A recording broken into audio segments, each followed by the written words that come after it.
441 hanggang 460. Kahit na siya ay medyo magaling uminom, ang kanyang mukha ay lubos na namumula pagkatapos ng tuloy-tuloy na pag-inom. Ang kanyang mga mata ay tila namumula sa kalasingan. Gayunpaman, nagpapasalamat si Mason na natanto na ang sitwasyon ay hindi maganda, at pinalitan ng kanyang mga nasasakupan ang whiskey para sa beer, na hindi gaanong malakas. Kung hindi, naging lasing na si John. Creak! Sa pagkakataong iyon ay bumukas ang pinto ng silid. Andin na din si Cynthia. Miss Shear, nandito ka na pala. Nakahinga ng maluwag si Mason. Alam niyang tinawagan ni Cynthia si John kanina, at alam niyang malapit si John sa Shears. Kaya naman, nagmamadali siyang lumapit kay Cynthia. Nilaibot ng mga mata ni Cynthia ang lahat at nakita niya ang gulo ng kwarto. Nakita niya si John na nakasubsob din sa mesa. Nagtataka niyang sinabi, Mason, anong nangyari? Anong meron kay John?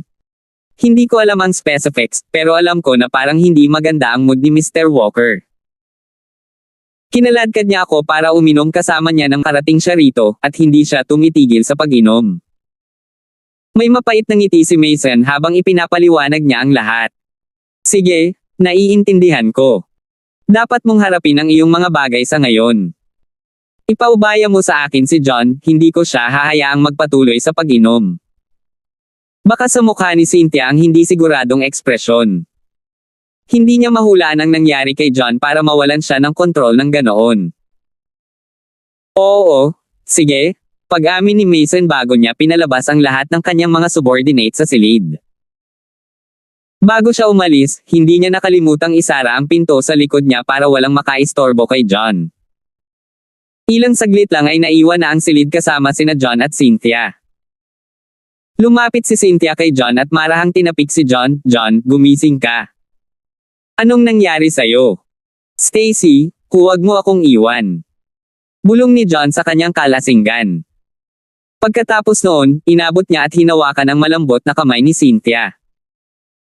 Hinawakan niya ng mahigpit ang kamay ni Cynthia, at bigla siyang naging kalmado. Stacy. Nang marinig ang ungol ni John, may napagtanto si Cynthia. Ang estado ni John sa sandaling iyon ay malamang na may kaugnayan kay Stacy. Cynthia, ikaw pala. Bakit ka nandito? Sa wakas ay natauhan na ito ni John nang tumangala siya kay Cynthia gamit ang mga mata nitong lasing. Teka Cynthia, kailan ka naghiwalay sa dalawa? Hindi, 3 lang. Wala sa mood si Cynthia na pakialaman ang lasing na ungol ni John. She said with concern, John, what happened between you and Stacy? Nag-away ba kayong dalawa? Mapait na sabi ni John, hindi lang kami nag-away, naghiwalay kami. Ano? Naghiwalay kayo? Nagulat si Cynthia.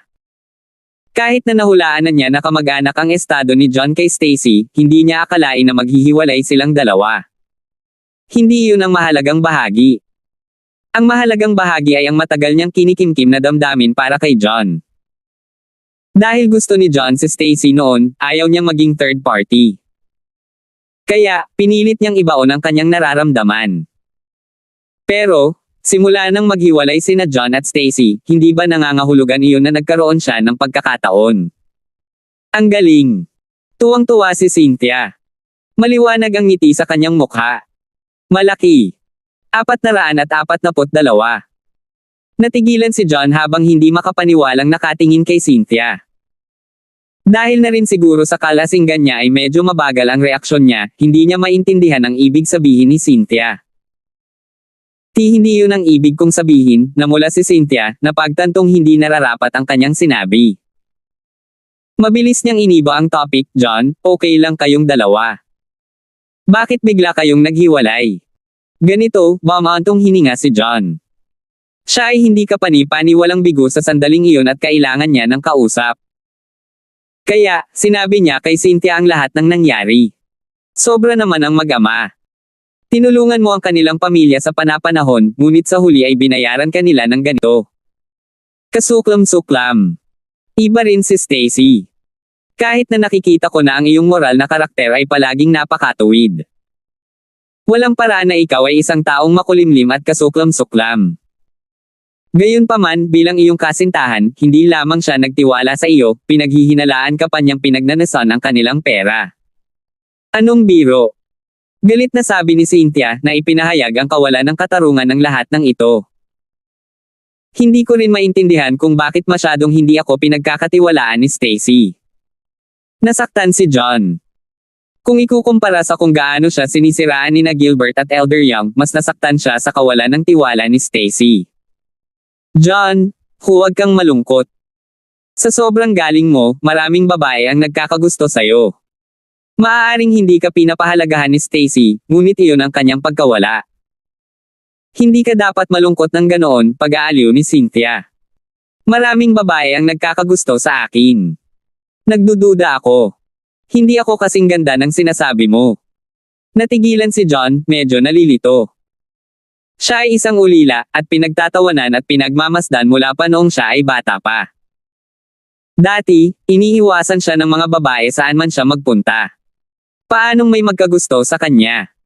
Paanong wala? Tulad ko, gusto kita ng sobra.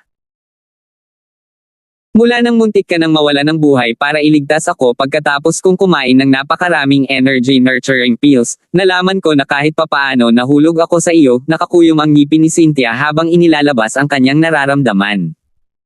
Ano? Gusto mo ba ako? Nagulat si John. Pakiramdam niya ay binuhusan siya ng isang balde ng malamig na tubig nang agad siyang napahiga. After that, parang may naintindihan lang siya habang pilit na ngumiti, Cynthia, I know you're just consoling me. Hindi ka dapat nagbibiro ng ganyan, hindi nakakatawa. Hindi ako nagbibiro. Nagsasabi ako ng totoo. Nagdesisyon si Cynthia. Bigla siyang sumugod sa harapan ni John at naglakas loob na halikan ito sa labi. Siya ay palaging isang prangka na tao at naglakas loob na ipahayag ang kanyang sarili. Ito ay isang bihirang pagkakataon para sa kanya upang patunayan ang kanyang nararamdaman para kay John sa kanyang mga aksyon. Nanlaki ang mga mata ni John nang maramdaman ang init sa kanyang labi.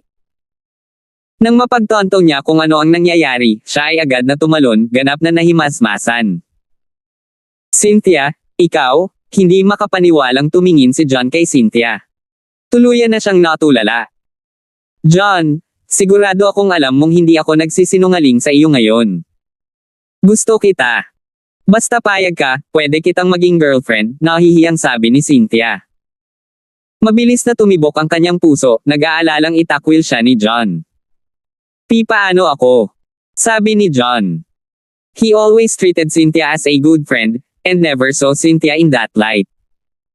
Ang biglaang pag-amin ni Cynthia ay lubos siyang nawala ng bantay. 443. Bigla, hindi niya alam ang gagawin. Bakit hindi? Isa ako sa 4 na magagaling na dilag ng palanan niti, katulad ni Stacy. Kahit na nauna siya sa akin, hindi ako nagpapatalo sa kanya in either looks or background. Kung kaya mo siyang tanggapin, bakit hindi mo ako tanggapin? Hindi inaasahan ni Cynthia na tatanggihan siya ni John ng ganoon kay Saidido. Namutla siya, at namuo ang mga luha sa kanyang mga mata. Sa kanyang hitsura at sa kanyang pamilya, maraming kabataang tagapagmana at mahuhusay na lalaki ang gustong ligawan siya. Lahat sila ay nangangarap na makasama siya. Gayunpaman, sa sandaling iyon, nagkaroon siya ng lakas ng loob na magtapat sa isang lalaki sa unang pagkakataon sa kanyang buhay, ngunit siya ay tinanggihan. Halata naman ang mararamdaman niya. Nakaramdam ng matinding gulo si John sa kanyang puso at hindi mapakali. Si Cynthia ang pangalawa sa 4 na magagaling na dilag sa Palanan City. Siya ay hindi kapani-paniwalang maganda. Kahit sinong lalaki ay magagalaw sa kanya. Siya ay isang normal na tao at natural na walang pagbubukod. Kaya lang palagi niyang tinitingnan si Cynthia bilang isang kaibigan, at hindi kailanman nag-iisip tungkol sa kanya. Isa pa, ang babaeng minahal niya ay si Stacy. Kinuha niya ang halos buong puso niya. Maghiwalay man silang dalawa, hindi niya makakalimutan si Stacy ng ganoon kabilis. Kaya naman hindi niya matanggap si Cynthia.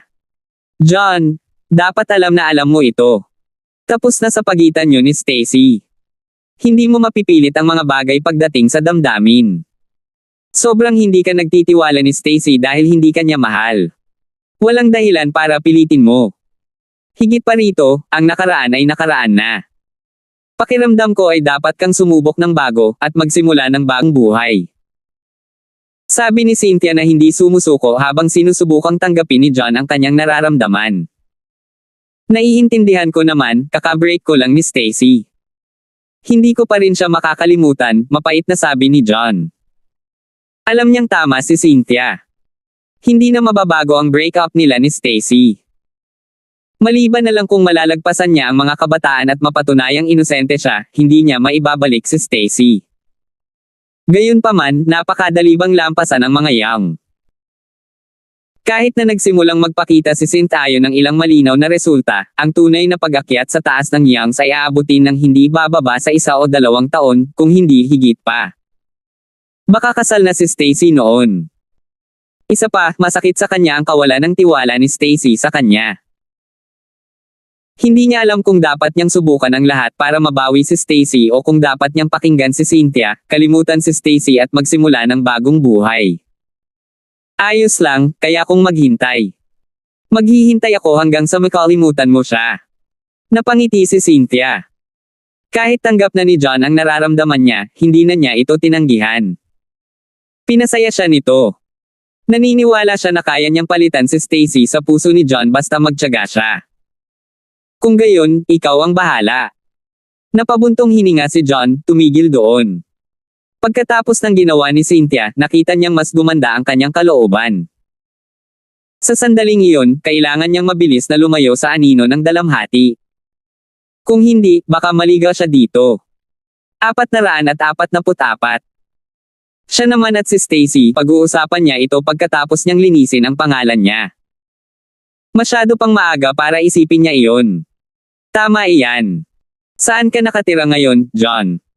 Masyadong marami ang nainom mo this time. Malamang hindi ka man lang makalakad ng diretso. Pauwiin na kita. Nag-aalalang tanong ni Cynthia. Ako, wala akong matuluyan Sa sandaling ito. Papuntahin mo na lang ako sa malapit na hotel, awkward smile ang pinakawalan ni John. Mananatili siya sa isang hotel ng isang gabi bago siya bumili ng bahay kinabukasan. Bakit sa hotel ka magstay? Manatili ka na lang sa bahay ko ng ilang araw. Ngumiti si Cynthia at hinawakan ang braso ni John. She acted very intimately na parang girlfriend na siya ni John. Nanigas ang buong katawan ni John sa malambot na pakiramdam na nagmumula sa kanyang braso. Medyo na out of place siya. Gayunpaman, bago pa niya ito maitanggi, kinaladkad siya ni Cynthia palabas ng bar. Sa Sheer Mansion, parehong nagulat sina Benedict at Harvey nang makitang tinulungan ni Cynthia si John sa loob. Mukhang lasing pa si John. Cynthia, amoy alak si John. Anong nangyari sa kanya?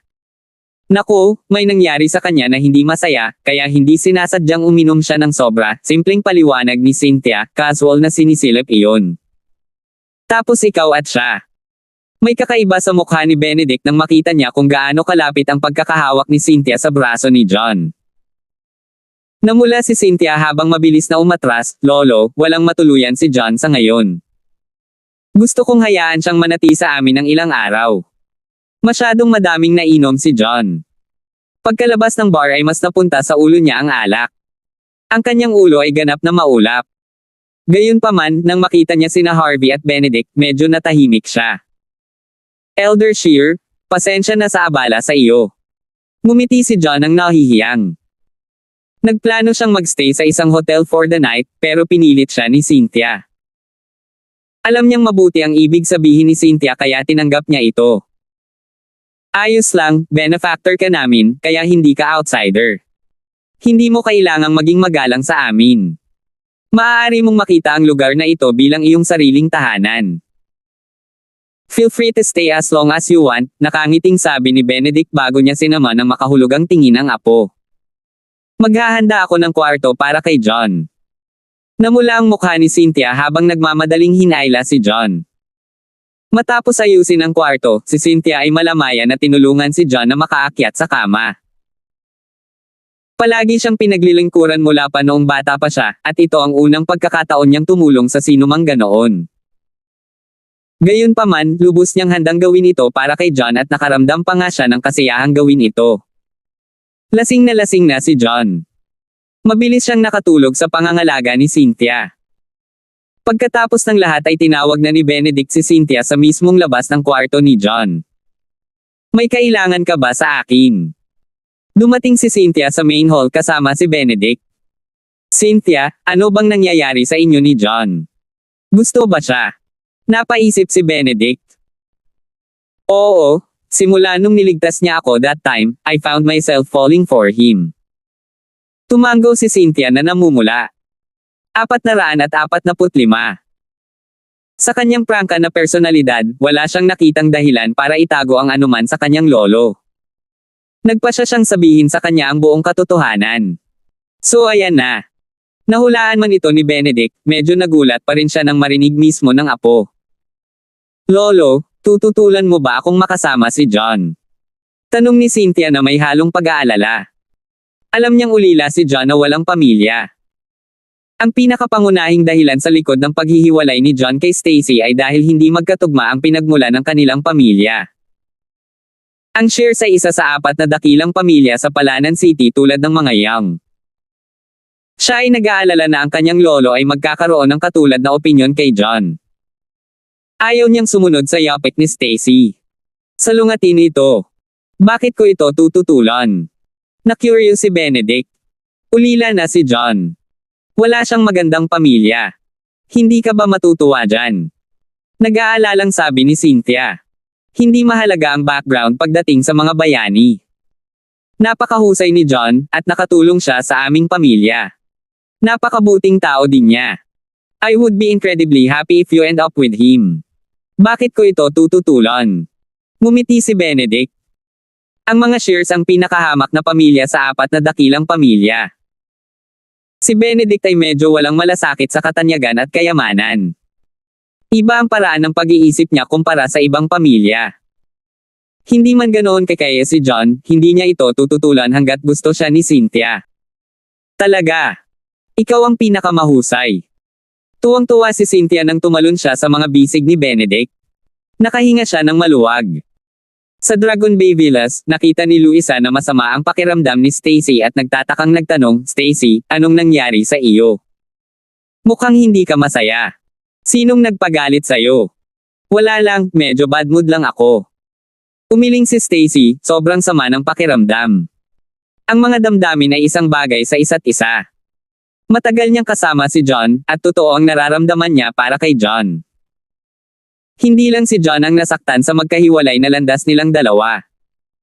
Nasiraan din siya ng loob. Tumingin siya sa labas na parabang nawala ang pinakamahalagang bagay sa kanyang puso. Pag-uwi niya, baka si John sa lahat ng dako. Palagi niyang iniisip si John na nagtulala sa kanyang pakiramdam. Si John ba ang nagpagalit sa'yo? Mukhang may narealize si Luisa. Itinaas niya ang kanyang kamao at sinabing, Stacy, huwag kang mag-alala. Kapag bumalik siya, tuturuan ko siya ng leksyon. Hindi na kailangan, hindi na siya babalik, sabi ni Stacy na may madilim na tingin sa kanyang mukha. Hindi na siya babalik. Bakit? Natigilan si Luisa. Medyo nalilito siya. Tumakas kaya si John. Gayunpaman, pakiramdam niya ay walang paraan na maiiwasan sila ni John magpakailanman. Masasabi ni Stacy kung gaano nalilito si Luisa, at malinaw na sinabi, nakalipat na siya. Hindi na siya pupunta rito. Ano? Boyfriend mo siya diba? Bakit bigla siyang gumalaw ng walang dahilan? Nagulat si Luisa.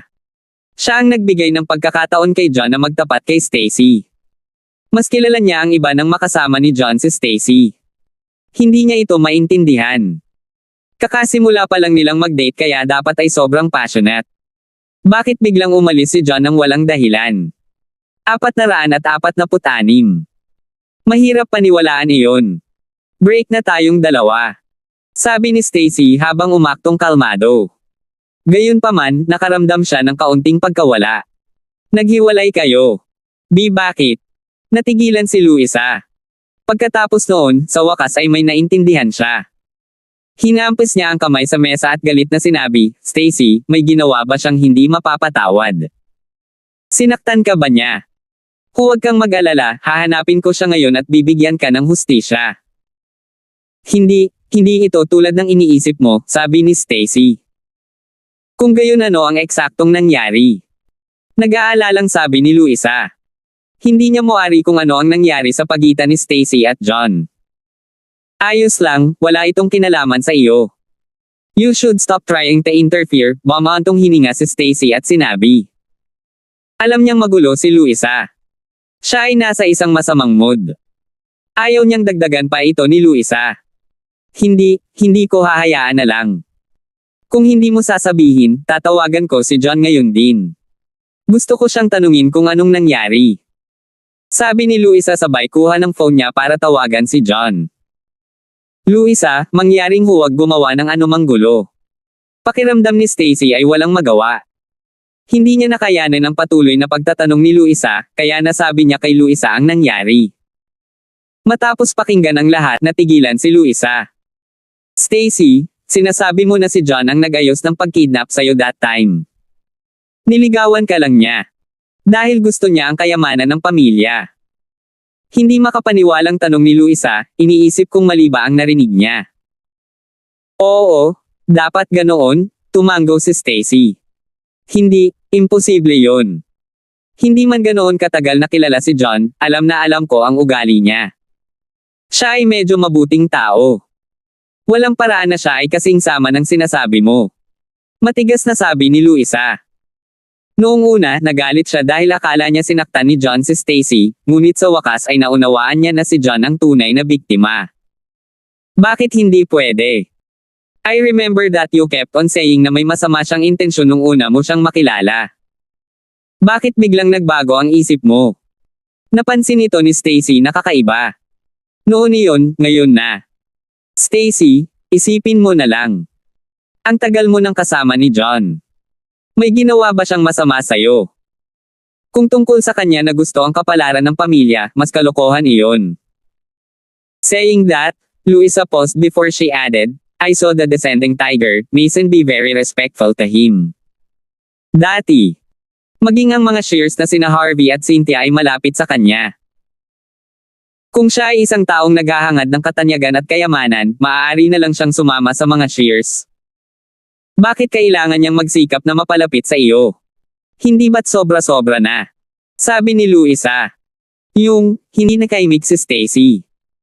Sa sinabi ni Luisa, bigla niyang napagtanto na maraming butas ang loika. Stacy, maniwala ka lang. Si John ang maling sinisi. Seryosong sabi ni Luisa. Hindi, imposible. Binigyan ko siya ng pagkakataong magpaliwanag. Kung wala siyang kasalanan, bakit hindi niya ginawa? Sabi ni Stacy. 447. Sa totoo lang, pakiramdam niya ay may kabuluhan ang sinabi ni Luisa.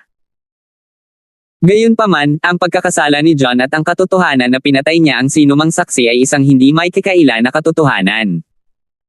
Hanggat hindi nagpapaliwanag si John, hindi siya maniniwala kay John. Pagkatapos ng lahat, ito ay nag-aalala sa kapalaran ng buong pamilya. Hindi niya ito kayang paglaruan, hindi rin siya papayagan ng kanyang lolo at ng kanyang ama. Hindi ko alam kung bakit ayaw din niyang magpaliwanag. Baka mahirapan ang posisyon niya, mariing sabi ni Luisa. Hindi ko akalain na nasa mahirap siyang posisyon. Siya lang ang may kasalanan, at may iba pang plano. Malamig na sabi ni Stacy. Stacy, pwede bang huwag kang matigas ang ulo? Ang tagal mo na siyang kasama. Hindi mo ba masasabi kung mabuting tao siya o hindi? Bakit ka nakatutok sa isang bagay na napakaliit? Sabi ni Luisa. Hindi naman talaga totoo yun. Mahirap makilala ang isang tao. Paano kung nag-iinarte lang siya the all time? Sabi ni Stacy. Pero, gustong ipagpatuloy ni Luisa, pero pinigilan siya ni Stacy bago pa niya magawa. Sige, itigil mo na yan. Medyo pagod ako. Babalik na ako sa kwarto ko para magpahinga, wala sa mood si Stacy na ipagpatuloy ang pagkain. Tumayo na siya at bumalik sa kwarto niya. Sa kanyang silid, kahit na hindi sang-ayon si Stacy kay Luisa, ang mga salita ni Luisa ay nagdulot pa rin ng ilang ripple sa kanyang puso. Humiga siya at humiga sa kama, nahihirapang makatulog. Kinaumagahan, agad na ipinatawag ni Stacy sina Ella at Erwin sa opisina nang makarating siya sa kumpanya. Ella, simula ngayon, ikaw na ang bahala sa pakikipagtulungan ng kumpanya sa Wick Group. Mr. Mercer, muli mong gagawin ang mga tungkulin sa produksyon at pagkuha ng hilaw na materyales, muling inayos ni Stacy ang trabaho. Nagulat si Ella, Miss Young, nagkakamali ka ba? Si John ang namamahala sa pakikipagtulungan sa Wick Group pati na rin sa produksyon. Kung ibibigay mo ang responsibilidad niya sa amin ni Mr. Mercer, ano ang gagawin niya? Tama iyan. May iba ka pa bang responsibilidad para sa kanya? Nagulat din si Erwin. Simula nang kinuha ni John ang produksyon sa kanya, sinubukan niyang bawiin ito. Gayunpaman, ang mga kakayahan ni John ay napakahusay. Nasa kanya rin ang tiwala ni Stacy. Hindi nagtagumpay si Erwin kahit anong gawin niya. Gayunpaman, ibinalik ni Stacy ang responsibilidad nang hindi siya kailangang gumawa ng anuman. Iniisip ni Erwin kung nanaginip ba siya. Hindi, nag-resign na si John. Payak sabi ni Stacy. Ano? Nag-resign si John. Nagulat si Ella. Puno ng hindi makapaniwala ang mukha niya. Talaga. Ang galing. Si Erwin ay hindi kapani-paniwalang masaya, ganap na naiiba kay Ella. Gayunpaman, nang makita niya ang malungkot na ekspresyon ni na Ella at Stacy, agad niyang napagtanto na hindi nararapat ang kanyang kinikilos. Mabilis niyang sinabi, nako, ang ibig kong sabihin, sobrang panghihinayang. Wala sa mood si Ella na pakialaman ang kinikilos ni Erwin. Hindi niya maiwasang magtanong, Miss Young, ano ba talaga ang nangyari? Bakit biglang nag-resign si John nang walang dahilan? Magkano? Nag-resign siya dahil ginawa niya. Walang dahilan. Stacy waved it off in frustration, ayokong magpaliwanag din. 448. Di ba boyfriend mo siya? Sa kanyang mga kakayahan, dapat ay nananatili siya sa kumpanya upang tulungan ka. Bakit siya umalis? Matigas na tanong ni Ella. Kung sino pa man iyon, hindi na niya ito inabala. Gayunpaman, iba si John. Nagsimula siyang magkagusto kay John sa isang punto. Boyfriend man ni Stacy si John ay hindi pa rin niya napigil ang magtanong tungkol kay John na gustong malaman kung ano ang nangyari. Nakipaghiwalay na ako sa kanya. Malamig na sabi ni Stacy. Naghiwalay na kayong dalawa. Paano ito posible? Natigilan si Ella. Batay sa kanyang nalaman, nagkasama lang sina Stacy at John hindi pa lang nagtagal. Ito ay lamang ng ilang maikling araw sa karamihan. Hindi niya inaasahan na maghihiwalay sila ng ganoon kabilis. Ito ay masyadong hindi kapani-paniwala. Hahabuti naman naghiwalay na kayo. Miss Young, nasabi ko na sa iyo bago ito. Hindi talaga maaasahan si John. Isang matalinong galaw ang makipaghiwalay sa kanya. Natuwa si Erwin. Hindi niya napigil ang tumawa ng malakas. Isa siya sa mga lalaking humahabol kay Stacy simula pa noong una. Nang malaman niyang nililigawan ni Stacy si John, sobrang naapektuhan siya. Gayunpaman, hindi niya inaasahan na makikipaghiwalay si Stacy kay John. Kitang-kita kung gaano siya kasaya at katuwa. Mula nang magsimula siyang mag-cross ang landas ni John, ang pinakamatinding hiling niya ay sipain si John sa kumpanya. Para harapin si John, marami siyang pinlano. Sa huli, nabigo siyang gumawa ng anuman kay John at sa halip ay naging dahilan upang mapalaya si Michael sa kumpanya. Gayunpaman, isang himala ang nangyari. Nagbitiw si John at tuluyan ang iniwan si Stacy. Isa itong himala. Biglang tuwang-tuwa si Erwin. Sapat na ba ang tawa mo? Malamig na tiningnan ni Stacy si Erwin, Mr. Mercer, Miss Summers, kung wala kayong mahalagang iuulat, bumalik na kayo sa trabaho. Ay, ibinuka ni Ella ang kanyang bibig upang magsalita, ngunit tumigil. Gusto niyang tanungin si Stacy kung bakit siya nakipaghiwalay kay John, pero mukhang hindi maganda ang mood ni Stacy. Tila ayaw pang sabihin ni Stacy, kaya napalunok siya sa huli. Si Erwin naman, baka hindi niya alam ang nangyari, pero medyo ininsulto niya si John sa harap ni Stacy bago ito. Sa biglaang paghihiwalay ni Stacy kay John sa walang malinaw na dahilan, pakiramdam niya ay may idinulot ang sinabi niya. Siyempre, tama ang hula niya. Hindi naniwala si Stacy na pinagkakatiwalaan si John dahil sa sinabi niya. Pagkatapos noon, nagdahilan sina Ella at Erwin at umalis na. Kaya lang, magkaiba ang mood nilang dalawa. Si Ella ay nasa isang komplikadong mood, habang si Erwin ay may ngiti sa kanyang mukha. Sa Sheer Mansion, hinaplos ni John ang kanyang masakit na ulo habang siya ay bumangon. After a night of drinking and Cynthia's words, he was in a much better mood. Sa pagkakataong iyon, nakarinig siya ng katok sa pinto. Pumasok si Cynthia na may dalang ilang set ng mamahaling damit. John, gising ka na. May bumili ako ng mga damit na ito para sa iyo.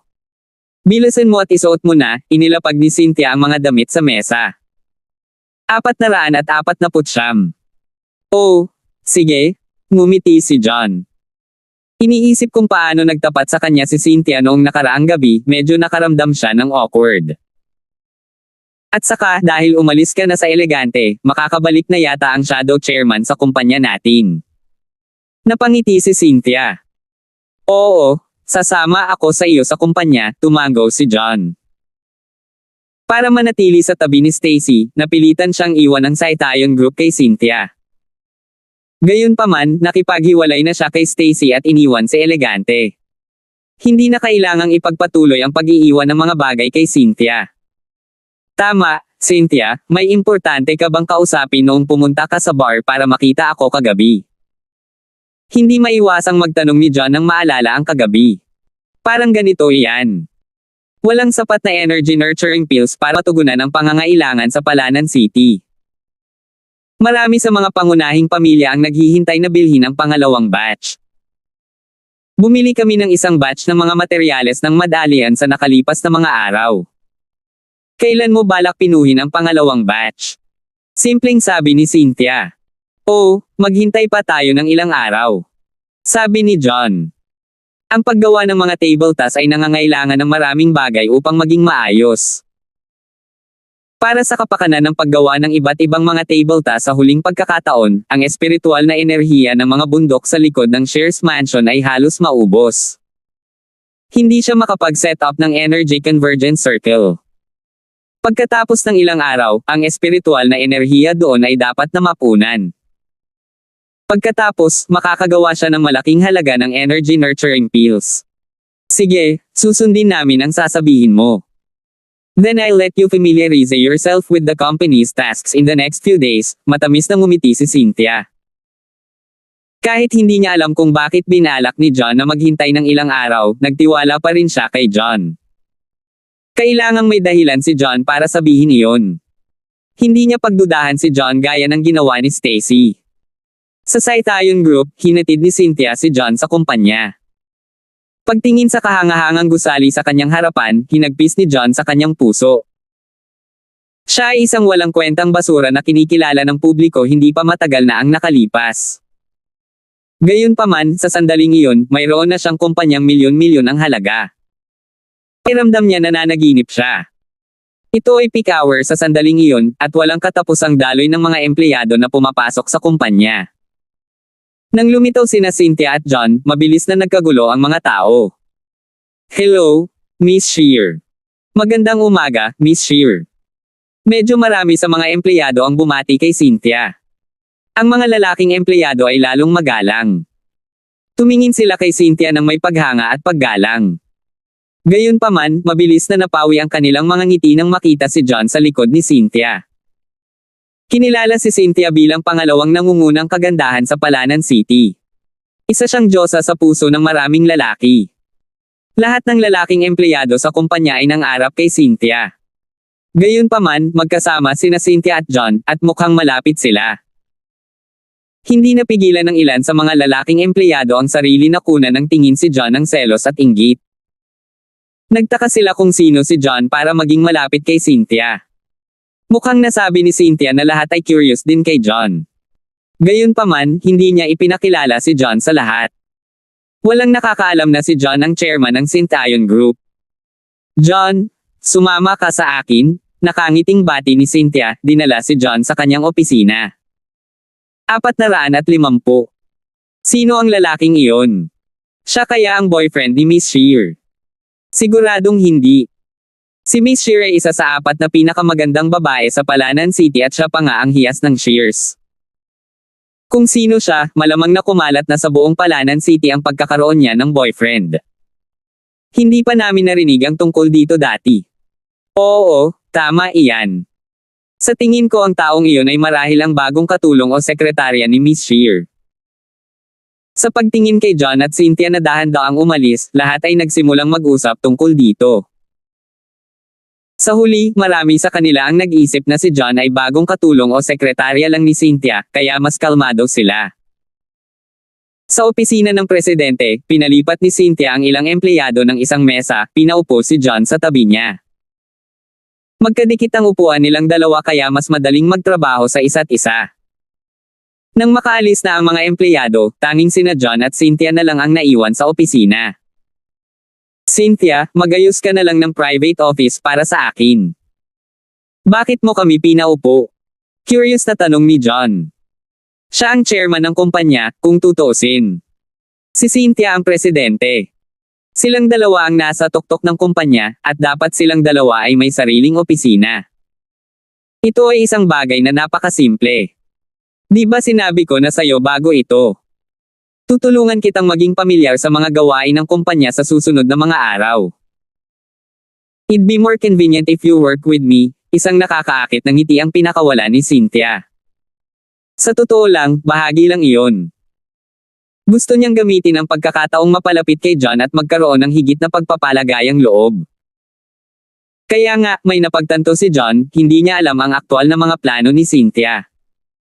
John, may iba pa. I don't think you should announce your status as Citayon's chairman for now, sabi ni Cynthia.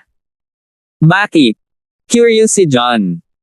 Ang kumpanya ay magsisimulang gumawa ng susunod na batch ng energy nurturing pill sa lalong madaling panahon. Plano kong mag-organisa ng isang malaking benta na hinimok. Kung i-aanunsyo namin ang iyong katayuan sa harap ng lahat ng makapangyarihang pamilya sa panahon ng sales drive, ang mga epekto ay magiging mas nakakagulat. Lubos na pinalakas ng seremonya ng pagbubukas ang reputasyon ng aming kumpanya, at ilalagay ng sales drive ang iyong pangalan doon, na ipaalam sa lahat ng pamilya sa Palanan City na ikaw ang aming chairman. Pagkatapos, tingnan natin kung sino ang magmamaliit sa iyo dahil ulila ka na. Malamig na sabi ni Cynthia. Alam na alam niyang nakipaghiwalay si John kay Cynthia dahil minamaliit ng mga kabataan ang katotohanang ulila si John. Hanggat nagagawa ni John na palakasin ang kanyang reputasyon sa panahon ng sales drive, na nakakuha ng pagkilala ng maraming malalaking pamilya, ito ay magiging isang masamang sampal sa mukha para sa mga kabataan. Kahit na ano, kailangan niyang ipaglaban si John sa harapang iyon. Maliban doon, si John ang chairman ng Citayon. Kung mas sikat si John, mas maganda ito para sa kinabukasan ng mga kumpanya. Ito ay pumatay ng 2 ibon gamit ang isang bato. Sige, susundin namin ang mga ayos mo. Tumango naman si John na agad namang sumang-ayon kay Cynthia. Kahit na sigurado na ang pakikipaghiwalay niya kay Stacy, hinala pa rin nina Gilbert at Elder Young na siya ang nasa likod ng pagkidnap kay Stacy. Akala pa nila ay pinagnanasan niya ang kanilang mga kapalaran. Hindi niya yun papayagan. Kailangan niyang patunayan ang kanyang pagiging inosente. Kung siya ay makakakuha ng higit na reputasyon, kung gayon ito ang magiging unang hakbang upang patunayan ang kanyang sarili. 451. Cynthia, salamat. Tumingin si John kay Cynthia bilang pagpapahalaga. Hindi siya bato. Ginagawa ni Cynthia ang lahat para sa kanyang kapakanan. Medyo hinawakan siya nito. Let's go. I will bring you around the workshop. Isang matamis na ngiti ang pinakawala ni Cynthia habang hinihila ang braso ni John at lumabas ng opisina. Medyo hindi sanay si John sa intimate actions ni Cynthia. Gayunpaman, iniisip kung paano naging tapat at prangka si Cynthia, bukod pa sa katotohanang ginagawa ni Cynthia ang lahat ng makakaya niya para tulungan siya, pinahintulutan niya itong gawin ang gusto niya. Ang Citayon ay isang pharmaceutical company na pangunahing gumagawa ng mga karaniwang gamot. Pangunahing tinalakay ng workshop ang mga iyon. Nagsulat na si John ng ilang kakaibang table tasks sa pamamagitan ng kanyang kaalaman sa kumpanya. Sa mga tabletang iyon, bukod pa sa energy nurturing pills na tumutulong sa kumpanya na palakasin ang reputasyon nito, mabilis na tumataas ang kanilang produksyon. Sa hinaharap, maaaring hindi na kailangang magtagal ni Citayon upang maitatag ang sarili sa mundo ng parmasyutiko ng Palanan City. Kasama ang ilan sa mga executive ng kumpanya, nilibot nina John at Cynthia ang workshop. Nang magtrabaho si John sa Elegante, binigyan siya ni Stacy ng karapatang pamahalaan ang produksyon, kaya hindi siya estranghero sa aspetong iyon ng mga bagay. Sa kanyang karanasan at pangitain, pati na rin ang kanyang hindi kapani-paniwalang mga kakayahan sa medikal, mabilis niyang itinuro ang ilang maliliit na problema sa produksyon. Maaaring hindi alam ng mga executive kung sino si John, ngunit mabilis nilang naramdaman na maaaring si John na ang bagong assistant na natagpuan ni Cynthia. Lahat sila ay mga executive na may malalaking responsibilidad, kaya hindi sila nang ahas na maging pabaya. Dali-dali nilang binanggit ang mga pagwawasto ni John. Nagtinginan sila sa paligid ng mahigit 2 oras. Matapos makitang maayos na ang lahat, bumalik sina John at Cynthia sa kanyang opisina. Cynthia, isa kang babae na hindi pa man lang nakakapagtapos ng ganoon katagal, pero nagawa mong pamahalaan ang napakalaking kumpanya. Magaling ka sa management. Hindi napigilan ni John na purihin. Isang masayang ngiti ang pinakawalan ni Cynthia, oo naman. Isa akong share kung tutuusin. Bata pa lang ako pinakinggan ko na ang mga bagay na ito. Natural lang. Pero ikaw ang pinakamasama. Ibinato mo sa akin ang lahat ng responsibilidad. Nagdusa ako kamakailan. Hindi ba dapat binabayaran mo ako ng maayos? Biro ni Cynthia. Anong klaseng kabayaran ang gusto mo? Tanong ni John. Di. Habang nagsasalita siya ay umupo na silang dalawa sa kani-kanilang upuan. Ang tagal naming naglalakad sa workshop. Ang sakit ng paa ko. Isa kang doktor. Dapat alam mo ang ilang mga espesyal na masahe. Bakit hindi mo ako imasahe? Magiging kabayaran iyon. Biglang nagdikit ang ngipin ni Cynthia at itinaas ang mga binti na nababalutan ng medyas na kulay laman at inilagay sa kondongan ni John. Natigilan si John. Si Cynthia ay hindi kapani-paniwalang maganda. Ang kanyang figure ay perpekto. Ang kanyang mahaba at magagandang binti ay hindi kapani-paniwalang kaakit-akit. Natatakpan ng medyas, nakamamatay ang mga ito sa sinumang tao. Hindi lang iyon, hinubad na niya ang kanyang high heels. Ang kanyang cute na mga daliri sa paa ay may matingkad na kulay. Ang mga binti ay nasa mga hita ni John, labis siyang tinutokso. Cynthia, hindi ito bagay. Dapat mong ibaba ang iyong mga paa. 452. Bumibilis ang tibok ng puso ni John. Kinabahan siya na pinagpapawisan ang mga palad niya. Halos lumundag ang kanyang puso sa kanyang lalamunan. Siya ay isang napaka-normal, mainitin ang dugong lalaki. Walang paraan na makayanan niya ang toksong iyon. Sa sandaling iyon, wala siyang ibang gustong paglaruan ang mga paa ni Cynthia gamit ang kanyang mga kamay, ngunit napigilan siya ng kanyang katwiran. Anong hindi nararapat dito? Sabi mo babayaran mo ako. Sasalungat ka ba sa sarili mong salita? Sabi ni Cynthia na pulang-pula ang mukha. Sa totoo lang, hindi lang si John ang kinabahan. Lalo siyang kinabahan at nakaramdam din ng sobrang hiya. Natukso pa nga siyang sumuko na lang. Gayunpaman, para sa kapakanan na mapalapit kay John at makahanap ng lugar sa puso nito ng mabilis, nagdikit ang kanyang mga ngipin at kumapit. Ay, napalunok si John. Gusto nga niyang bayaran si Cynthia para sa kanyang pagsusumikap, ngunit ang kabayarang iyon ay masyadong nakakaakit. Parang wala man lang kabayaran. Sa halip ay nadaman niya ang gantimpala. Si Cynthia, lalaki, at babae ay may hangganan. Hindi ba dapat pumili ka ng iba? Sabi ni John. Hindi, sobrang sakit ng paa ko, gusto ko ng masahe. Pinipigilan ni Cynthia ang pagkapahiya. Halos matuno ang buto ni John sa kanyang cute na tono. Sige. Ikaw mismo ang humiling nito. Kung hindi ako magaling sa pagmamasahe sa iyo, huwag mo akong sisihin, patya ni John sa sarili. Dahil hindi naman natatakot si Cynthia, ano ang kailangan niyang magpigil? Dahil doon, sinimulan ni John na haplasan ang mga balingkinitang binti ni Cynthia. Isang napakagandang pakiramdam ang nagmula sa kanyang salmo. Napakasalimuot ng alternatibong gamot. Maaaring makatulong ang iba't ibang masahe na maibsan ang anumang pagkapagod. Huminga ng malalim si John, itinapon ang anumang naliligaw na pag-iisip habang iniipon niya ang kanyang espiritual na enerhiya, minamasahe si Cynthia sa pamamagitan ng kanyang mga pressure point. Sa mga galaw ni John, ang init mula sa espiritual na enerhiya ay nagsimulang tumago sa mga paa ni Cynthia. Hindi napigilan ni Cynthia ang maglabas ng ilang matatamis na tunog. Gusto lang niyang mapalapit kay John sa pamamagitan ng masahe. Hindi niya inaasahan na ganoon kagaling ang teknik ni John.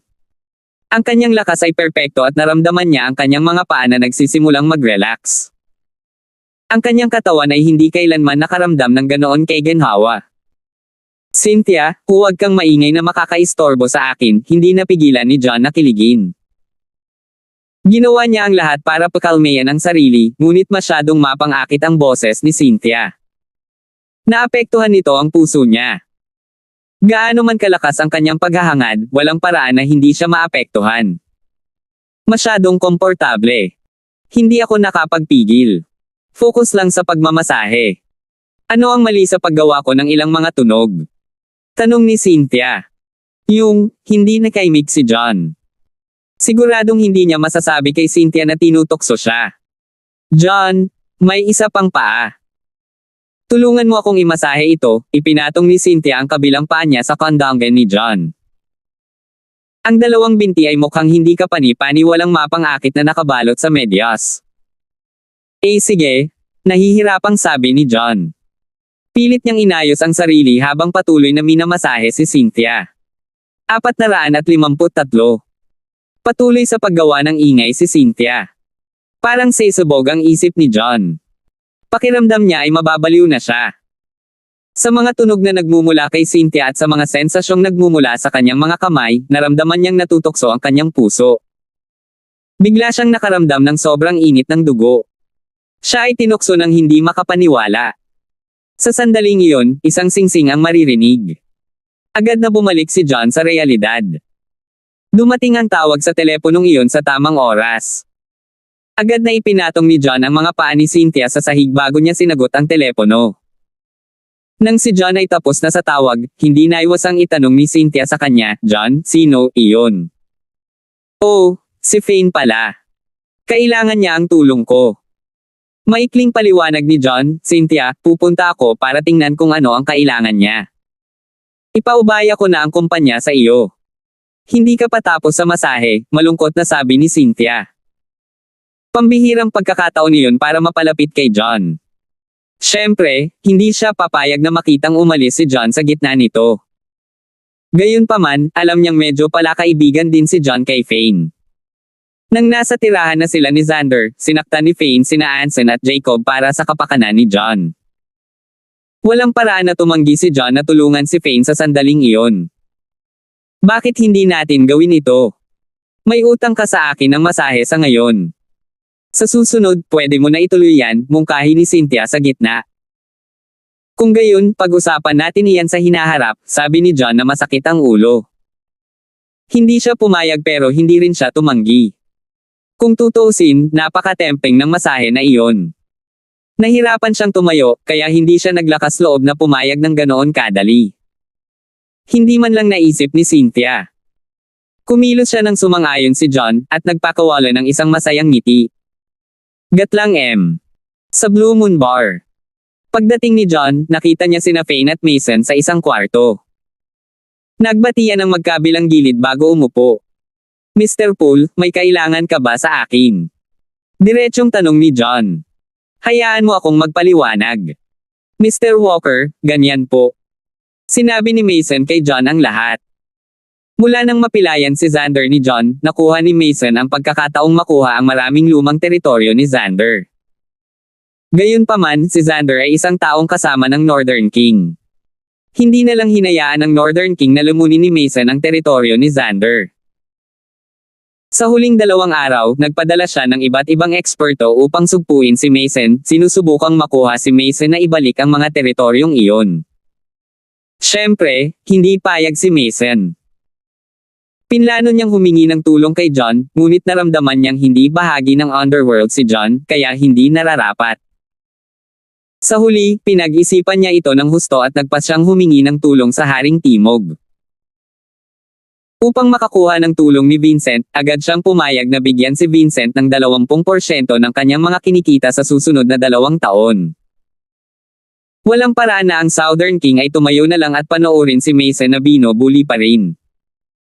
Kaya, mabilis itong naging alitan sa pagitan ng dalawang hari. Siyempre, ang dalawang hari ay hindi kapani-pani walang malalaking figure. Hindi nila kayang ipaglaban ang isa't isa para sa maliit na bagay na tulad niyan. Mabilis na napagdesisyonan ng dalawa na hayaan na lang nila ang kanilang mga anak. Magagawa nilang samantalahin ang pagkakataong sanayin din ang kanilang mga anak. 454. Natural na nauwi ang labanan kina Fane at Jacob. Nais ni Fane ang tulong ni John para harapin si Jacob. Kaya iyon ang nangyayari. Sabi ni John sa realisasyon. Pagkatapos noon, nagtanong siya, Mr. Paul, paano mo gustong tulungan kita? May kasunduan kami ni Jacob. Para pigilan ang bagay na ito na maging masyadong malayo, plano naming magkaroon ng isang friendly match para malutas ang alitan na ito. Mayroon kaming mga teritoryo ni Xander sa linya. Kung sino ang manalo sa mga laban ay makukuha ang mga teritoryo, paliwanag ni Fane. Hanggat nanalo siya, makukuha ni Mason ang lahat ng teritoryo. Kung sa halip ay nanalo si Jacob, ang mga teritoryo ni Xander ay ibabalik sa Northern King. Patawarin mo ako sa pagiging prangka, ngunit napakaraming eksperto sa ilalim ng iyong ama. Hindi ba pwedeng kumuha ka na lang ng kaunti sa kanya para tulungan ka? Curious na tanong ni John. Hindi ganoon kadali. Ang aking ama ay isang espesyal na tao. Parehong siya o ang Northern King ay hindi maaaring gumawa ng anumang mga aksyon sa kanilang sarili. Kaya naman pinabayaan nila ito sa amin. Ito ay away lamang ng mga nakababatang henerasyon. Aasa kami sa aming mga kakayahan, at hindi namin magagamit ang mga mapagkukunan ng mas lumang henerasyon. Sa pagsasabing iyon, huminto si Fane bago niya sinabing, kaya, gusto ko ang tulong mo para maturuan ng leksyon si Jacob. Sa iyong mga husay bilang Supreme Master, tiyak na ikaw ay nasa tuktok ng nakababatang henerasyon sa Palanan City. Hanggat kasama ka sa amin, walang kabuluhan ang pagkapanalo dito. Nag-alinlangan sandali si John. Siya ay nasa tuktok lamang ng innate state. Wala siyang malapit sa isang Supreme Master tulad ng sinasabi ni Mason at Fane. Mahaba pa ang lalakbayin niya para marating ang kaharian ng isang Supreme Master. Hindi siya maglalakas loob na tawagin ang kanyang sarili na pinakamataas ng nakababatang henerasyon sa Palanan City.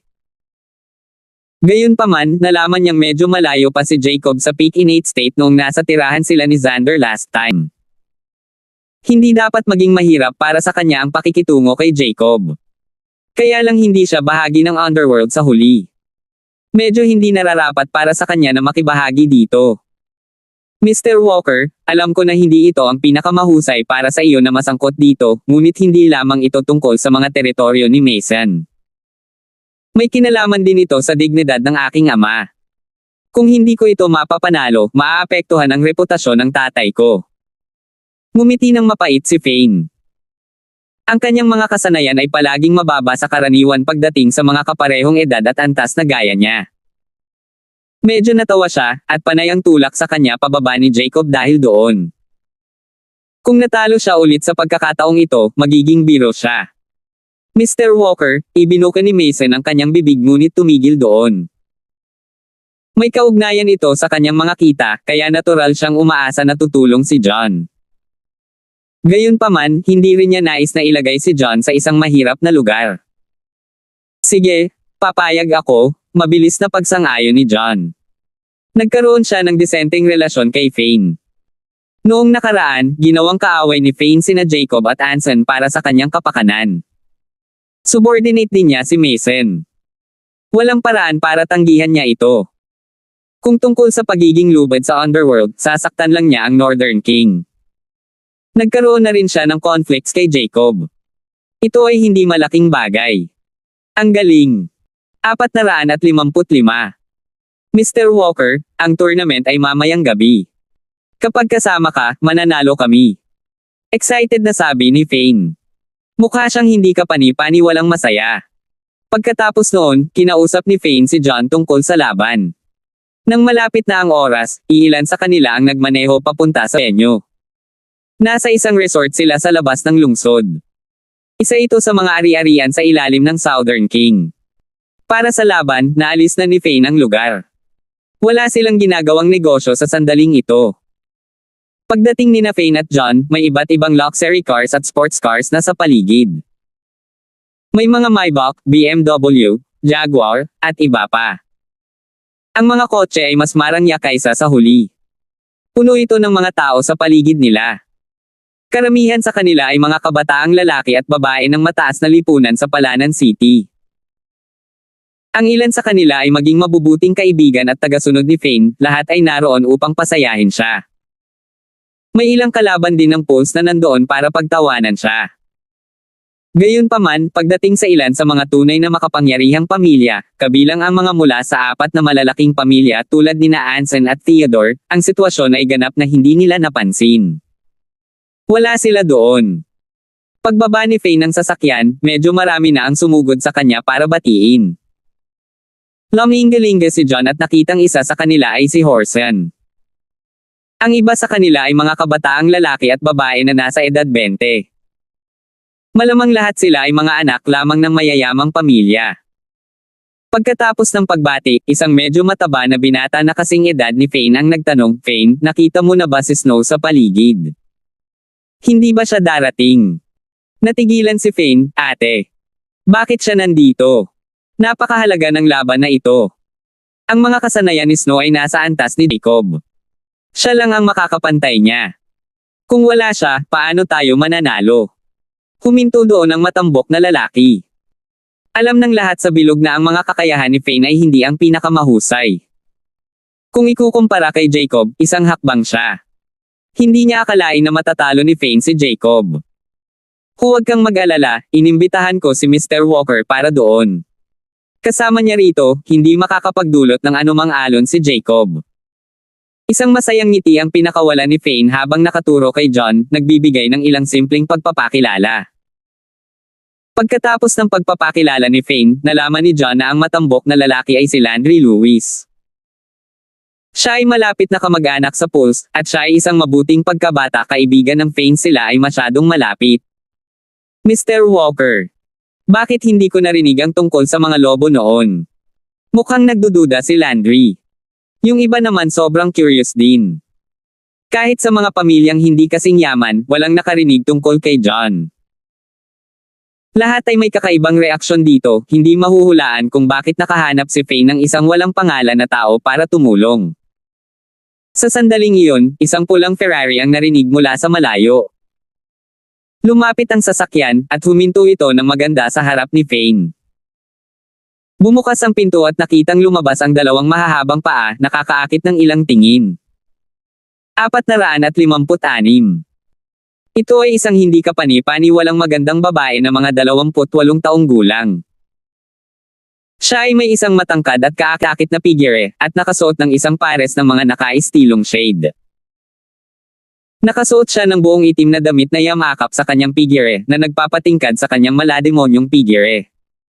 Siya ay kapatid ni Fane, si Snowpool. Isa rin si Snow sa 4 na magagandang dilag ng Palanan City, na nireranggo sa 3 pwesto. Mayroon siyang hindi kapani-paniwalang sexy na aura sa paligid niya, at mayroon siyang natural na paraan ng pag-akit ng hitsura mula sa lahat. Siya ang pinakasexing babae sa mata ng maraming lalaki. Ang kanyang hitsura ay mabilis na nagdulot ng kaguluhan sa karamihan. Ang ilan sa mga lalaki ay mabilis na tumingin sa kanya ng nagninangas at nahuhumaling na mga tingin. Wala silang ibang hinaangad kundi ang maging sariling kanila ang sexing babaeng iyon. Maging si John na nakasanayan na niyang makakita ng mga ganap na magagandang babae ay hindi maiwasang mamangha. Pakiramdam niya ay tumingin siya sa isang babae na napakarilag at malamig. Si Snow ay ang uri na hindi kapani-paniwalang napakarilag at kakaiba sa parehong oras. Mayroon siyang alindog at pangakit ng isang mature na babae, ngunit ang kanyang ekspresyon ay ganap na malamig. Para itong rosas na may tinag sa paligid na hindi mahawakan. Ang nagninangas na tingin at ang kanyang malamig na maharlika ay dalawang magkasalungat na aura na nasa kanya, ngunit hindi sila nakakaramdam ng magkasalungat. Sa halip, ginawa nitong mas kahanga-hanga siya. Si Snow naman. "Fane, di ba sabi mo hindi darating si Snow? Mukhang sinadya mo akong pigilin." Hinawakan ni Landry ang braso ni Fane in realization. Alam niya na si Snow ay napakahusay. Sa paligid ni Snow, mas kalmado ang pakiramdam niya. Si John naman, na dinala ni Fane para tumulong, tuluyan na niyang hindi pinansin si John. Yung, hindi nakaimik si Fane. Pananagutan siya ng kanyang ama sa bagay na ito, kaya hindi niya alam kung bakit biglang nandoon ang kanyang ate. Pagkatapos noon, nagmamadali siyang lumapit. Snow, bakit ka nandito? Nabalitaan ni Dad ang tungkol sa laban ninyo kay Jacob. Nag-aalala siya na hindi mo ito kakayanin, kaya nagtanong siya. Para tulungan kita. Hinubad ni Snow ang shade sa mukha niya. She looked incredibly elegant doing so, and coupled with the sexiness of her body, it gave off a very mature aura. Hindi lang reputasyon ng Southern King ang nakataya sa oras na ito, kundi mga teritoryo na nasa ilalim ng kanyang pangalan. Kung mawawala si Fane, nakakahiya. Kaya, pinaponte ni Vincent ang kanyang anak para tulungan si Fane. Na hindi na kailangang.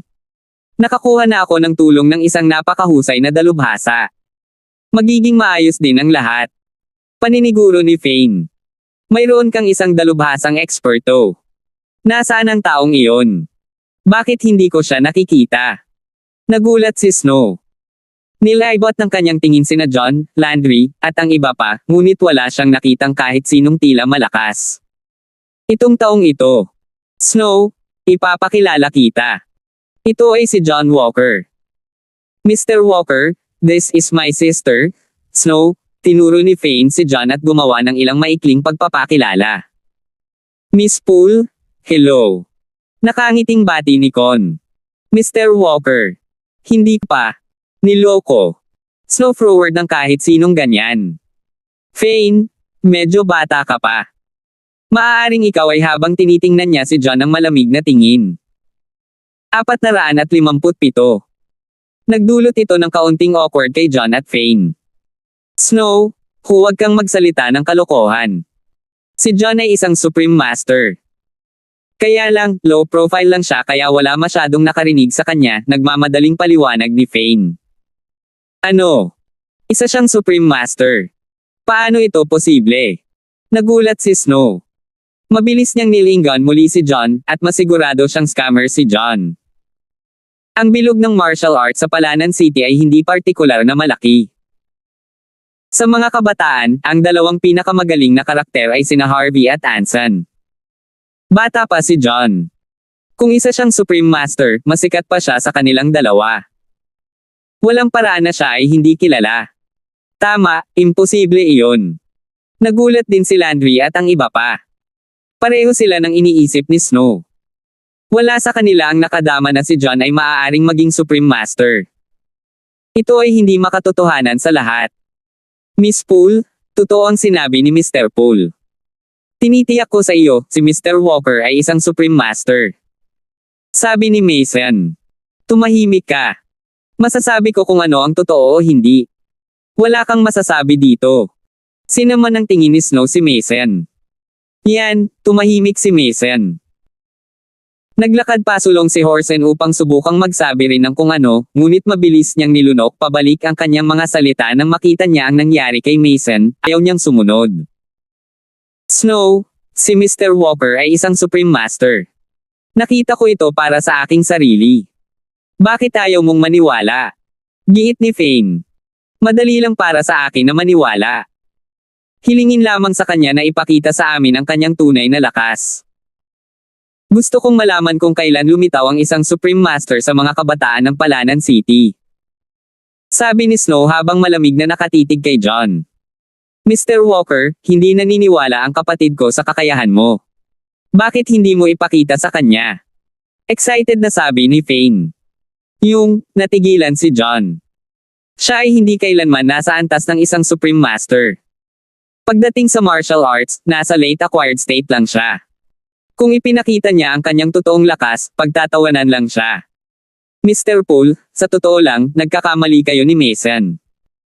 Hindi ako Supreme Master, medyo malayo pa ako dyan, mapait na ngumiti si John. Nagkakamali tayo. Parehong natigilan sina Fane at Mason, hindi inaasahan ang resulta. Gayunpaman, alam nilang dalawa na natalo ni Fane si Horsen at Xander sa isang suntok noon. Kahit na hindi Supreme Master si Fane, tiyak na siya ay nasa pinakamataas na innate state. Naramdaman nilang dalawa na si John ay marahil isang hiwa na lang mula sa pagiging Supreme Master. Isa kang manloloko. Napatingin si Snow kay John nang may pagtataka. Snow, hindi naman sa ganon. Si Mr. Walker ay talagang sabik na sabik si Fane at gustong ipaliwanag ito. Gayunpaman, nagambala siya ni Snow bago siya nakatapos. Ayos lang, hindi mo na kailangang sabihin pa. Mga lalaki, ay drag ang panloloko na ito. Hindi ko na siya kailangang makita pa. 458. Malamig na sabi ni Snow. Sa kanyang utos, umikot si Landry at sinenyasan ng ilang lalaki na palayasin si John. Hawakan mo. Si Mr. Walker ay isang kaibigan na inimbitahan ko dito. Hindi ako papayag na magpakita sa kanya ng anumang kawalan ng respeto. Malungkot na sabi ni Fane. Fane, nanlamig ang mukha ni Snow. Bago pa siya makapagsalita ay nagkagulo na sa kabilang dulo. May dumaan na grupo ng mga tao. Nandito si Jacob. Bigla namang napatingin ang lahat. Maging ang mga ekspresyon ni Fane at Snow ay naging seryoso. Si Jacob ay mukhang mayabang gaya ng dati. Napaangat ang ulo niya at mabilis siyang tumayo hindi kalayuan sa kanila.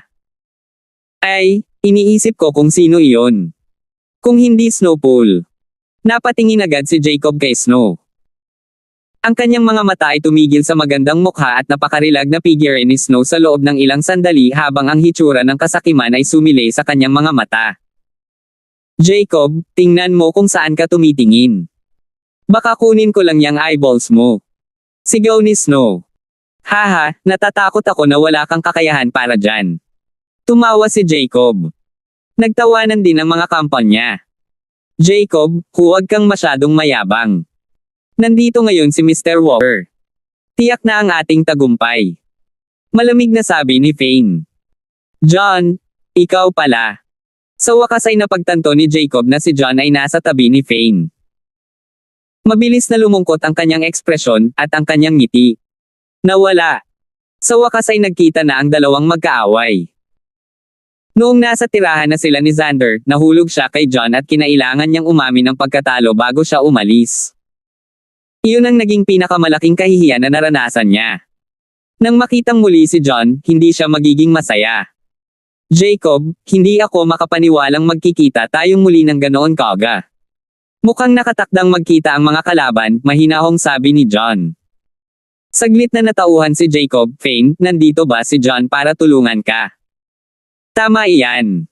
Natatakot ka ba ngayon? Ngumiti si Fane ng nakakaloko. Natatakot? Anong biro? John, nawala ako sa iyo noong nakaraan. Naaalala ko pa ang utang na ito. Aayusin natin ang score ngayon. Ngumisi si Jacob. Kahit na nagkaroon siya ng conflict noon kay John, hindi talaga sila nag-away noon. Hindi niya alam kung gaano kalakas si John. Gayunpaman, siya ay palaging mapagmataas. Pakiramdam niya, maliban kina Anson, Harvey, at Theodore, walang sinuman sa mga kabataan ng Palanan City ang katapat niya. Walang paraan na mataas ang tingin niya kay John. Nagulat si Snow, Landry, at ang iba pa sa narinig. Akala nila manloloko si John, pero kilala talaga ni Jacob si John, at natalo pa si John noon. Si Jacob ay kapantay ni Snow at Fane. Nangangahulugan ang katotohanang nagawa ni John na hatakin si Jacob ng isa ay hindi siya ordinaryong tao. Biglang nakaramdam ng hindi katiyakan sina Snow at Landry, hindi alam kung ano ang nangyayari. Jacob, tumigil ka na sa kalokohan mo. Abangan natin kung ano ang mangyayari mamaya. Malamig na sabi ni Fane. 459. Sa tingin ko din. Huwag kang mag-alala, maglalaro ako hanggang sa huli. Ngumisi si Jacob. Pagkatapos nito, ang magkabilang panig ay bumalik sa kanilang mga kampo at nagsimulang mag-usap tungkol sa laban.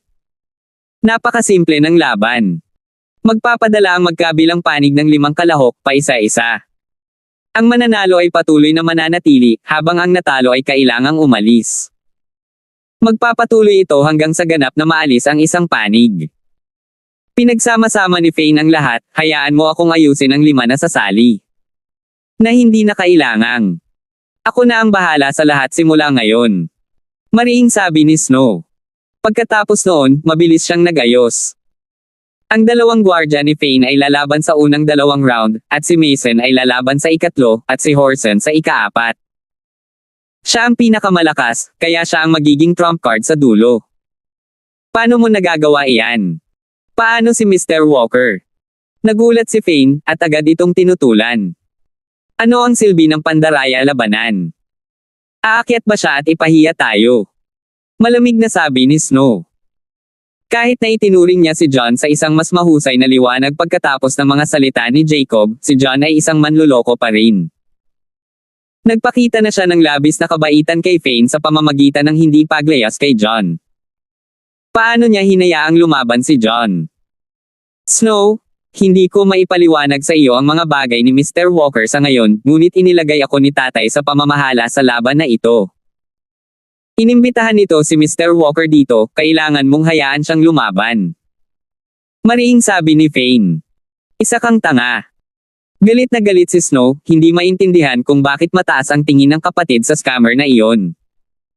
Gayunpaman, ito ay isang pwesto lamang sa laban. Ayaw niyang gawing biro ang mga bagay-bagay sa pamamagitan ng pakikipag-away sa kanyang kapatid dahil sa maliit na bagay. Fine, since matigas ang ulo mo sa pag-akyat niya, then I'll give him a place, malamig na sabi ni Snow bago inayos ang pag-aayos. Hahayaan nilang magsimula ang isa sa mga bantay ni Fane bago sila Mason at Horson ang mamahala sa pangalawa at pangatlong laban. Kukunin niya ang pang-4, habang si John ang nasa huli. Siyempre, si Snow ang gumawa ng mga ayos na iyon dahil ayaw niyang makilahok si John. Inisip na lang niya na scammer si John na walang kakayahan. Mapapahiya lang sila kung lumaban si John. Sa kanyang husay, maaaring sumuko na lang si John kung hindi niya maipanalo ang ika-4 na round. Kahit papaano ay hindi sila mapahiya. Hindi yun naisip ni Fane. Nagtiwala siya sa kakayahan ni John. Ayos lang basta papayag ang ate niya na lumaban si John. Hindi mahalaga kung saang round si John. Habang nandoon si John, tiwala siyang mananalo sila. Hindi nagtagal, opisyal na nagsimula ang laban. Dahil siya ang huli, hindi nagmamadali si John. Dumiretso siya sa rest area. May mga pagkain, inumin, at prutas na inihanda doon. Umupo si John sa isang upuan at nagsimulang kumain ng mansanas. Galit na galit si Snow sa casual na kinikilos ni John. Ang lahat ay nakatutok sa laban sa sandaling iyon, iniisip kung paano sila mananalo. Gayunpaman, kumilos si John na parang nagbakasyon doon, hindi mukhang isang dalubhasang martial artist. Lalo siyang natitiyak na manluloko si John sa sandaling iyon. Ang kanyang impresyon kay John ay nasa pinakamasama. 460. Hindi pinansin ni John ang tingin ni Snow na may paghamak at panghahamak. Mula sa sandaling nakilala niya si Snow, hindi kapani-pani walang hindi pala kaibigan si Snow sa kanya na nagdulot sa kanya ng problema sa lahat ng dako. Aalis na sana siya kung hindi siya malapit kay Freeney at kung hindi pa siya nangako na tutulungan niya si Fane. Walang dahilan para pagdusahan niya ang mga tingin ni Snow. Sa ayaw niyang makipag-away sa isang babae, nagpasya siyang huwag na lang pansinin ang tingin ni Snow. Mr. Poole, gusto mo ba ng ilang prutas? Naghagis ng prutas si John kay Fane. Sure, wala naman akong gagawin eh. Nakangiting naglakad si Fane, umupo sa harap ni John. Masayang nagkwekwentuhan ang dalawa. Sinadya siyang hinahamon ng brat na iyon. Namula ang mukha ni Snow sa galit. Halos magsimulang lumabas ang apoy sa kanyang mga mata. Gayunpaman, hindi niya mahawakan si John para sa kapakanan ni Fane. Snow, huwag mo na lang pansinin ang lalaking iyon. Manluloko lang siya. Naglakas loob siyang subukan at lokohin kami. Kapag tapos na ang laban, haharapin natin siya. Pag-aaliw ni Landry sa mahinang boses. Huminga ng malalim si Snow at tumango. Tumingin siya sa stage at nagsimulang manood ng laban. Sa unang laban, ipinadala ni Snow ang isa sa mga gwardya ni Fane, habang ipinadala ni Jacob ang Laughing Tiger, si Riker Smith. Kahit na ang kanilang mga kasanayan ay pareho sa Intermediate Innate Realm, si Riker ay hindi kapani-pani walang karanasan. Hindi nagtagal, nagtagumpay si Riker na talunin ang gwardya na iyon, na nanalo sa unang round. Pagkatapos nito, nagsimulang dumating ang matinding tagay mula sa panig ni Jacob na ipinagdiriwang ang tagumpay ni Riker. Sa kabilang banda, si Snow, Landry, at ang iba pa ay madilim ang mga mukha. Nagpatuloy ang laban. Tumayo si Mason laban kay Riker para sa ikalawang round. Si Mason ay isa sa 4 na tigre tulad ni Riker. Sa mga tuntunin ng karanasan at pamamaraan, siya ay hindi bababa sa Riker. Gayunpaman, nagkaroon siya ng nakatagong pinsala bago iyon, kaya narating lamang niya ang intermediate innate state hindi pa gaanong katagal. Ibang-iba ito kay Riker. Matapos ang mahigit 1 dosenang palitan, mabilis siyang nagmukhang nasa likurang paa. Pagkatapos nito, pinaalis siya ni Riker sa entablado sa isang sandali ng kawalang ingat. Riker, ang ganda ng pagkakagawa. Talunin natin sila. Nagsimula na namang magsaya at sumigaw ang tagiliran ni Jacob. Matapos matalo ng 2 magkasunod, ang panig ni Snow ay lalong sumama. Bumagsak ng husto ang kanilang moral. Horsen, gising ka na. Mukhang hindi maganda ang sitwasyon para sa amin. Kahit anong mangyari, kailangan mong talunin si Riker.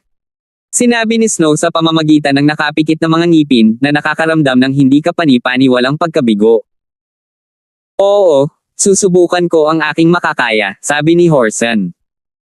Si Riker ay higit pa o mas kaunti sa parehong antas sa kanya, ngunit si Riker ay hindi kailanman naglaro ng patas. Palaging may mga trick si Riker, kaya hindi ito magiging madaling kalaban para kay Horsen. Sa ikatlong round, ang Great Mane Tiger, Horsen, ay nakaharap sa Laughing Tiger, Riker. Alam ni Horsen na mapanlin lang si Riker, kaya ginamit ni Horsen ang kanyang buong lakas sa simula pa lang, inatake si Riker ng maraming suntok. Ang suntok ay sunod-sunod na suntok, hindi nagbibigay ng pagkakataon para kay Riker na gumawa ng anumang mga trick. Kahit na si Riker ay nasa katulad na antas ni Horsen, gumugol siya ng napakaraming tunay na enerhiya pagkatapos lumaban ng 2 magkasunod na round. Forget what they doing, keep on